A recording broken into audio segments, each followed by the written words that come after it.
اعوذ باللہ من الشیطان الرجیم بسم اللہ الرحمن الرحیم۔ بخاری شریف جلد اول۔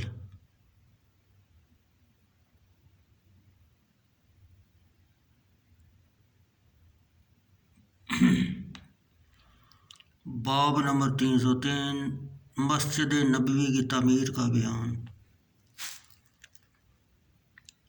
حضرت ابو سعید خدری رضی اللہ تعالیٰ عنہ فرماتے ہیں، مسجد نبوی کا چھت کھجور کی ٹہنیوں جن پر پتھر نہ ہوں کا تھا۔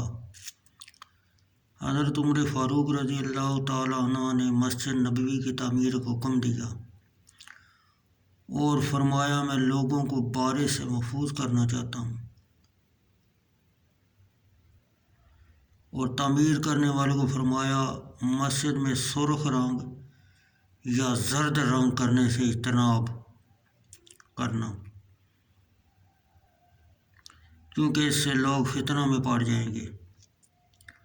اور حضرت انس بن مالک رضی اللہ تعالیٰ عنہ نے فرمایا، لوگ مسجدیں تعمیر کرنے کے بعد ان میں بیٹھ کر فخر کریں گے، اور بہت کم لوگ ان کو بات کریں گے، یعنی میں اللہ کا ذکر کم ہوگا اور اس کی تعمیر پر فخر زیادہ ہوگا۔ حضرت ابن عباس رضی اللہ تعالیٰ عنہ فرماتے ہیں، اللہ کی قسم تم مساجد کو نقش و نگار سے اس طرح راستہ کرو گے جیسے کہ یہود و نصارہ اپنے اپنے گرجا کو مورتیوں وغیرہ سے راستہ کیا۔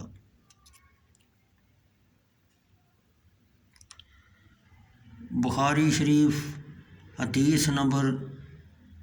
شریف جلد اول حدیث نمبر 430۔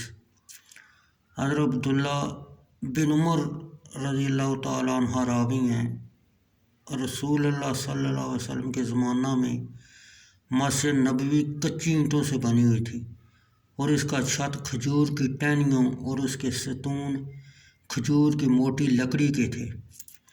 حضرت ابو بکر صدیق رضی اللہ تعالیٰ عنہ نے اس میں کچھ اضافہ نہ کیا۔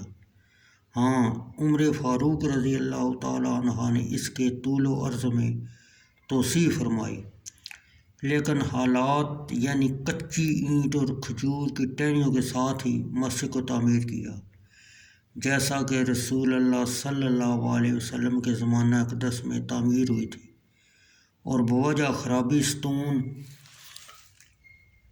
ان کی تجدید فرمائی۔ پھر حضرت عثمان غنی رضی اللہ عنہ نے اس کو بدل دیا اور توسیع و آلات کے اعتبار سے اس میں بہت زیادہ اضافہ فرمایا۔ اس کی دیواریں منقش پتھروں چونے سے بنوائیں، اور اس کے ستون بھی منقش پتھر سے بنائے، اور ساگوان کی لکڑی اس پر چھت ڈالی۔